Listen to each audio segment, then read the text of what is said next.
നൃപൻ, ഒരുപക്ഷെ മാധ്യമങ്ങളിൽ കുറച്ച് വാർത്ത വരിക, ആ വാർത്തയുടെ അടിസ്ഥാനത്തിൽ തനിക്ക് പെട്ടെന്ന് തന്നെ KPCC അധ്യക്ഷനാവുക അല്ലെങ്കിൽ അതുപോലെയുള്ള സ്ഥാനങ്ങളിലേക്ക് കടന്നു വരിക, വളരെ ഒരു ആലോചിച്ചു കഴിഞ്ഞാൽ നിലനിൽക്കാത്ത ഒരു കേസ്, അതും കൊണ്ട് കോടതിയിലെത്തുക.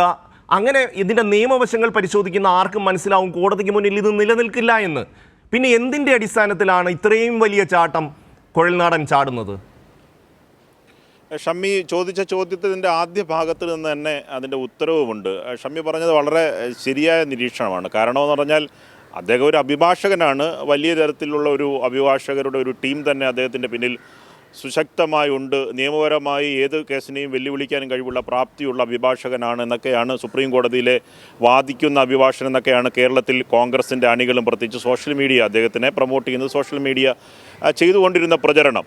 പക്ഷെ ഒരു വക്കീലിൻ്റെ ഒരു സാമാന്യ ബുദ്ധിയിൽ പോലും നിരക്കാത്ത, തെളിവുകളില്ലാത്ത ഒരു വെള്ളപ്പേപ്പർ ഉയർത്തിക്കാട്ടി പുറത്ത് നടത്തുന്ന രാഷ്ട്രീയ ആരോപണത്തെ എങ്ങനെ മാത്യു കുഴൽനാടൻ എടുത്തു ചാടി കോടതിയിൽ എത്തിച്ചു എന്നതിൻ്റെ ഉത്തരം വളരെ വേഗം തിടുക്കപ്പെട്ട് പാർട്ടിക്കകത്ത് നല്ലൊരു സ്റ്റേജിൽ നല്ലൊരു ഉത്തരവാദിത്തത്തിലെത്താനുള്ള ശ്രമം അദ്ദേഹം നടത്തുന്നുണ്ട്. ദില്ലിയിൽ നിന്ന് കേരളത്തിലെത്തിയ മുതൽ തന്നെ വളരെ പ്ലാനിങ് മാധ്യമപ്രവർത്തകരുടെ മാധ്യമ മേഖലയിൽ അദ്ദേഹം നടത്തി, സോഷ്യൽ മീഡിയയിൽ അദ്ദേഹം നടത്തി.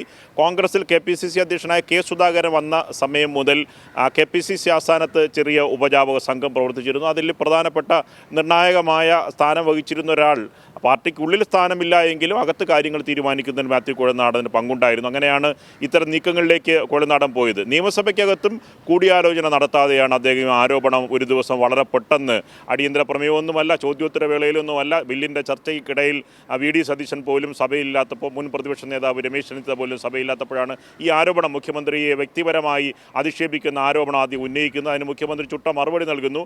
അതിൽ ഏറെക്കുറെ പരിങ്ങലിലായ, രാഷ്ട്രീയപരമായി നിലനിൽപ്പില്ല എന്ന് മനസ്സിലാക്കിയ മാത്യു കുഴൽനാടനാണ് അടുത്ത തന്ത്രം ആവിഷ്കരിക്കുന്നത്. അദ്ദേഹം ഈ കേസുമായി കോടതിയിൽ പോകുന്നു. ഒരു കോടതിയിൽ മാത്രമല്ല, മൂവാറ്റുപുഴ കോടതി തള്ളി, അതിനുശേഷമാണ് വിജിലൻസ് കോടതിയിൽ വന്നത്.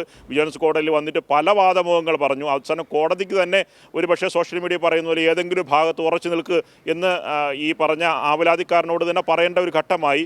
രേഖകളുണ്ട് എന്ന് പറഞ്ഞ അവസാനം ഇന്നലത്തോടുകൂടി ഒരു രേഖയുമില്ല. അദ്ദേഹം സമർപ്പിച്ചതൊക്കെ തന്നെ സർക്കാർ രേഖകളാണ്. സ്വാഭാവികമായി സർക്കാരിൻ്റെ മുന്നിൽ ഒരു അപേക്ഷ ലഭിച്ചാൽ അത് ഫോർവേഡ് ചെയ്യുന്ന നയപരമായ തീരുമാനങ്ങൾ മാത്രമാണ്.